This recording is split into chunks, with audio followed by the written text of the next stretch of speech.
जय हिंद दोस्तों, मेरा नाम अनुज है। अध्ययन विथ अनुज ऑफिशियल चैनल पर आप सभी लोगों का स्वागत है। दोस्तों, आज फिर मैं आपके लिए 20 अति महत्वपूर्ण जीके के प्रश्न लेकर के हाजिर हूं। ये बहुत ही महत्वपूर्ण प्रश्न है, ध्यान से देखिएगा। आइए शुरू करते हैं। पहला प्रश्न है, भारत में मीठे पानी की सबसे बड़ी झील कौन सी है? तो ऑप्शन आपका ए वाला सही होगा, बुलर झील, जो कि जम्मू कश्मीर में स्थित है। यह मीठे पानी की सबसे बड़ी झील है।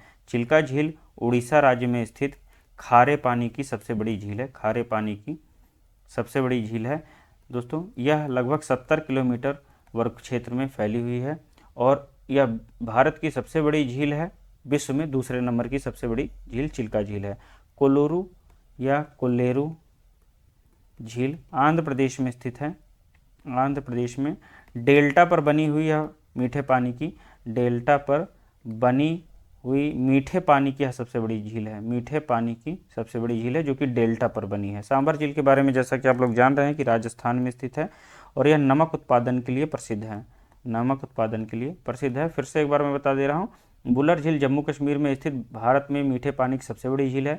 चिल्का झील उड़ीसा राज्य में स्थित है, खारी पानी की सबसे बड़ी झील है। कोल्लूरी झील आंध्र प्रदेश में डेल्टा पर बनी हुई मीठे पानी की सबसे बड़ी झील है और सांभर झील राजस्थान में नमक उत्पादन के लिए प्रसिद्ध है। केंद्रीय चावल अनुसंधान संस्थान कहाँ स्थित है? तो केंद्रीय चावल अनुसंधान संस्थान कटक में स्थित है। यदि अंतर्राष्ट्रीय चावल अनुसंधान संस्थान की बात करता है तो यह मनीला फिलीपींस में स्थित है। अनुसंधान संस्थान मनीला में स्थित है। मनीला में इसका हेडक्वार्टर, जो कि फिलीपींस देश में पड़ता है। चैतन्य महाप्रभु किस संप्रदाय से जुड़े थे? चैतन्य महाप्रभु बंगाल में आधुनिक वैष्णववाद के प्रवर्तक थे, जो कि गौड़िया संप्रदाय से जुड़ा हुआ है, गौड़िया संप्रदाय से ही संबंधित है। इसके संस्थापक भी स्वयं चैतन्य महाप्रभु जी ही थे। भक्तिकाल कवियों, जो भक्ति शाखा के जो कवि हैं, उनमें चैतन्य महाप्रभु ने मूर्ति पूजा का कभी विरोध नहीं किया।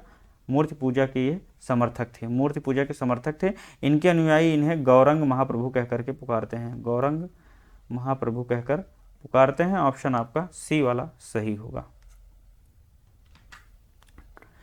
निम्न में से किसमें गतिज ऊर्जा नहीं है? तो गतिज ऊर्जा खींचा हुआ धनुष में नहीं है, इसमें स्थितिज ऊर्जा है दोस्तों। जैसा कि आप लोग जानते हैं कि जब किसी वस्तु में विशेष अवस्था के कारण कार्य करने की क्षमता आ जाती है तो उसे हम लोग क्या कहते हैं? पोटेंशियल एनर्जी कहते हैं या स्थितिज ऊर्जा कहते हैं। ऑप्शन आपका डी वाला सही होगा। और इसके विपरीत किसी वस्तु में उसकी गति के कारण कार्य करने की जो क्षमता है वह जनरेट होती है तो उसे हम लोग काइनेटिक एनर्जी कहते हैं, गतिज ऊर्जा कहते हैं, जो कि इन तीनों में है।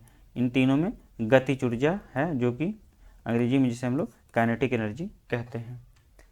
कौन सा अवयव जलाने में सहायता करता है? अवयव को जलाने में कौन सा सहायता करता है? नाइट्रोजन, कार्बन डाइऑक्साइड, कार्बन या ऑक्सीजन। जैसा कि हम लोग जानते हैं कि ऑक्सीजन एक ऐसी गैस है जो जलने में सहायक होती है। किसी भी ज्वलनशील पदार्थ में बिना ऑक्सीजन के अनुपस्थिति के, बिना ऑक्सीजन की जो है वो जल नहीं सकती है। तो ऑप्शन आपका डी वाला सही होगा।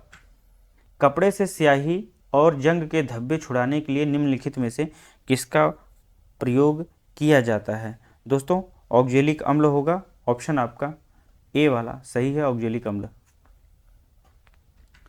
सूरजमुखी में पुष्पकर्म कौन सा प्रकार का है? जो सूरजमुखी होता है उसमें पुष्पकर्म कौन सा होता है? स्पाइक, जिसे हम हिंदी में बाली कहते हैं, कैपिटुलम, जिसे मुंडक कहा जाता है, गुच्छिकायन या स्थूल मंजरी। तो ऑप्शन दोस्तों आपका बी वाला सही होगा, कैपिटुलम या मुंडक पुष्पकर्म प्रकार सूरजमुखी में पाया जाता है। जबकि स्पाइक और स्थूल मंजरी, स्पाइक बाली काली मिर्च में, काली मिर्च, और स्थूल मंजरी आपका केले में पुष्पकर्म होता है। पुष्पकर्म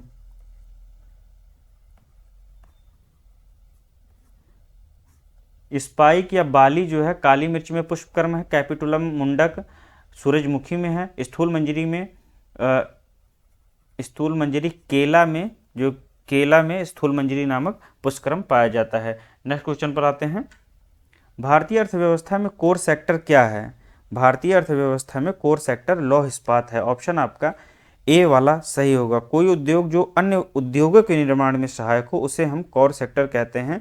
जैसे लौह इस्पात है, ये अन्य कई उद्योगों के लिए जो आयरन स्टील प्लांट जो लगाए जाते हैं उसमें से स्टील का जो काम होता है वह कई तरह के उद्योगों में काम आता है स्टील, इसलिए जो है वो कोर सेक्टर के अंतर्गत आता है। ऑप्शन आपका ए वाला सही होगा। 9वां प्रश्न है, निम्नलिखित राज्यों में से काजीरंगा नेशनल पार्क कहाँ पर स्थित है? तो ऑप्शन डी सही है, असम। असम में काजीरंगा नेशनल पार्क स्थित है।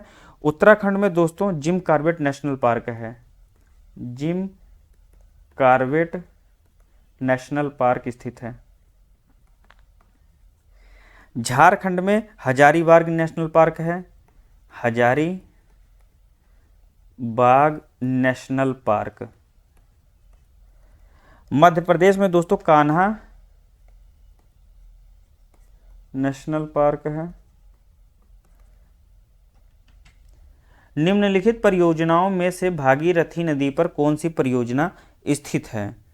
भाखड़ा नांगल बांध परियोजना, नागार्जुन सागर बांध परियोजना, टिहरी बांध परियोजना, हीराकुंड बांध परियोजना। तो दोस्तों भागीरथी नदी पर टिहरी बांध परियोजना स्थित है। ऑप्शन आपका सी वाला सही होगा। भाखड़ा नांगल बांध परियोजना दोस्तों सतलज पर स्थित है, सतलज नदी पर भाखड़ा नांगल बांध परियोजना है। और नागार्जुन सागर बांध परियोजना कृष्णा नदी पर है।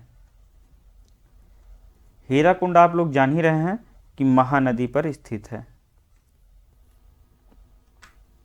क्षेत्रीय ग्रामीण बैंकों की पुनर्संरचना के लिए कौन सी समिति गठित की गई थी? तो क्षेत्रीय ग्रामीण बैंकों की पुनर्संरचना के लिए भंडारी समिति का गठन किया जाता है। ऑप्शन आपका डी वाला सही होगा। मीरा सेठ समिति का गठन हथकरघा के विकास के लिए किया गया था, हथकरघा के विकास के लिए मीरा सेठ समिति का गठन किया गया था। सत्यम समिति का वस्त्र नीति निर्माण के लिए किया गया था। और आबिद हुसैन समिति बहुत ही प्रसिद्ध है, अक्सर एग्जाम्स में पूछा जाता है, लघु उद्योग के लिए इसका गठन किया गया था। ऑप्शन आपका डी सही होगा, भंडारी समिति। दूर स्थित वस्तुओं के ताप को ज्ञात करने के लिए किस उपकरण का प्रयोग किया जाता है? तो दूर स्थित वस्तुओं के ताप को ज्ञात करने के लिए पायरोमीटर का इस्तेमाल करते हैं। ऑप्शन आपका डी वाला सही होगा। ग्रेविमीटर का पानी की सतह पर तेल की उपस्थिति ज्ञात करने के लिए, पानी की सतह पर तेल की उपस्थिति ज्ञात करने के लिए ग्रेविमीटर का प्रयोग करते हैं। सेक्सटेंट का उपयोग दोस्तों किसी मीनार की ऊंचाई को मापने के लिए, किसी ऊंचाई को, जैसे मान लीजिए मीनार है, मीनार या ऊंचाई ज्ञात करने के लिए, मीनार की ऊंचाई ज्ञात करने के लिए, ब्रैकेट में ये होना चाहिए था, ऊंचाई ज्ञात करने के लिए सेक्सटेंट का प्रयोग करते हैं। मैनोमीटर आप जान ही रहे हैं, गैस का दाब ज्ञात करने में मदद करता है। गैस का दाब ज्ञात करने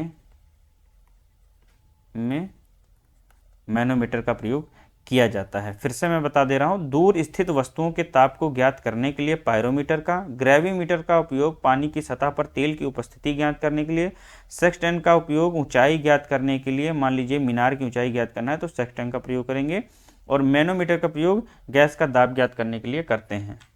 13वां प्रश्न है, नाभिकीय रिएक्टर की खोज किसने की थी? तो नाभिकीय रिएक्टर की खोज दोस्तों एनरिको फर्मी ने की थी। ऑप्शन आपका ए वाला सही होगा। और सीवी रमन जी ने रमन इफेक्ट की खोज की थी, रमन इफेक्ट या रमन प्रभाव की। कूलम्ब ने विद्युत आकर्षण के नियम को प्रतिपादित किया था, विद्युत आकर्षण के नियम को कूलम्ब ने प्रतिपादित किया था। और मैक्स प्लांक ने क्वांटम थ्योरी दी थी, क्वांटम सिद्धांत। ऑप्शन आपका ये वाला सही होगा। एनरिको फर्मी ने नाभिकीय रिएक्टर की खोज की, सीवी रमन ने रमन इफेक्ट दिया, कूलम्ब ने विद्युत आकर्षण के नियम को प्रतिपादित किया, मैक्स प्लांक ने क्वांटम थ्योरी दी थी। 14 प्रश्न है, 14 नंबर का, निम्न में से प्रदीप्त घनत्व का मात्रक क्या है? दोस्तों प्रदीप्त घनत्व का मात्रक होता है लक्स। ऑप्शन आपका ए वाला सही होगा। प्रदीप्त घनत्व का मात्रक लक्स होता है। और ज्योति फ्लक्स का मात्रक होता है ल्यूमेन, ज्योति फ्लक्स का मात्रक ल्यूमेन होता है। और प्रेरक का मात्रक हेनरी होता है, प्रेरक का मात्रक हेनरी होता है। और फैराड विद्युत धारिता का होता है। ल्यूमेन ज्योति फ्लक्स का, हेनरी प्रेरक का और फैराड विद्युत धारिता का मात्रक होता है। लक्स प्रदीप्त घनत्व का, ऑप्शन ए सही है। सर्वाधिक विद्युत चालकता किसमें होती है? तो सर्वाधिक विद्युत चालकता दोस्तों ऊपर से नीचे आ जाइए, चांदी में सर्वाधिक होती है, सर्वाधिक होती है, और सबसे कम टंगस्टन में होती है। तो प्रश्न के हिसाब से आपका ए वाला सही है। चांदी से कम तांबा, तांबे से कम एल्यूमिनियम, एल्यूमिनियम से कम टंगस्टन में। मधुमक्खी पालन का अध्ययन किस शाखा के अंतर्गत किया जाता है? मधुमक्खी पालन का अध्ययन दोस्तों एपीकल्चर के अंतर्गत करते हैं। ऑप्शन आपका ए वाला सही होगा। कोको का अध्ययन माइकोलॉजी के अंतर्गत किया जाता है। कोको का अध्ययन।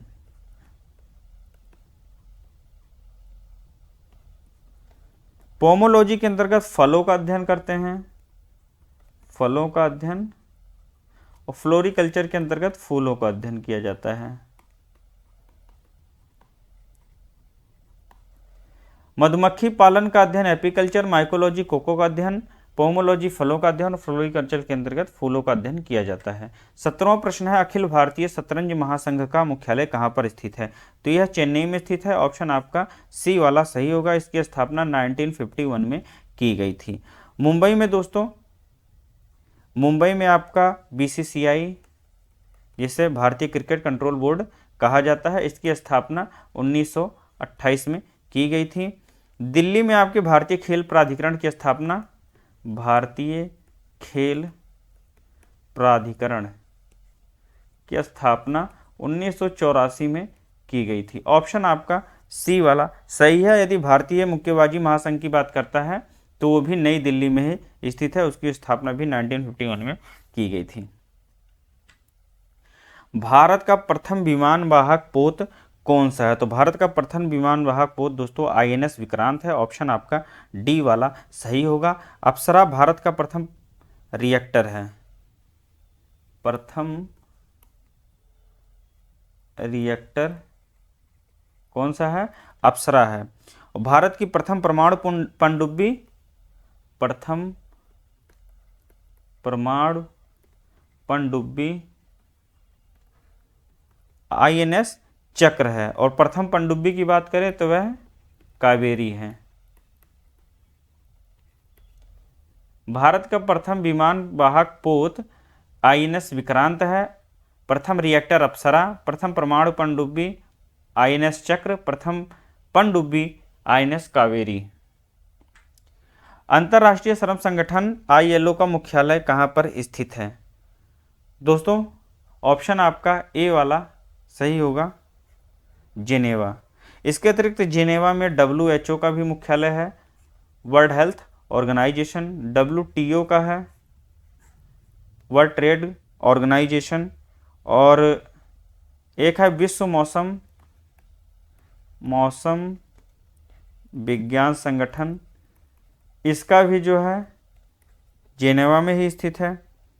एक और मैंने बताया था आपको, अंतर्राष्ट्रीय दूर संचार संघ, इसका भी मुख्यालय जेनेवा में ही स्थित है। ऑप्शन आपका ए वाला सही होगा।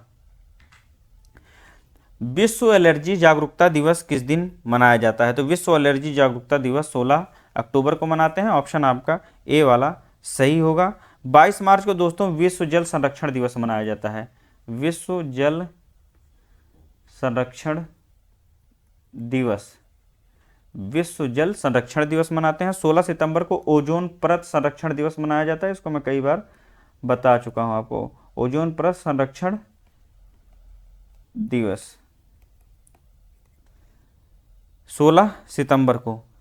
26 नवंबर को दोस्तों विश्व पर्यावरण संरक्षण दिवस मनाते हैं। विश्व पर्यावरण संरक्षण दिवस मनाते हैं। विश्व एलर्जी जागरूकता दिवस 16 अक्टूबर, विश्व जल संरक्षण दिवस 22 मार्च, ओजोन परत संरक्षण दिवस 16 सितंबर, विश्व पर्यावरण संरक्षण दिवस 26 नवंबर को मनाया जाता है।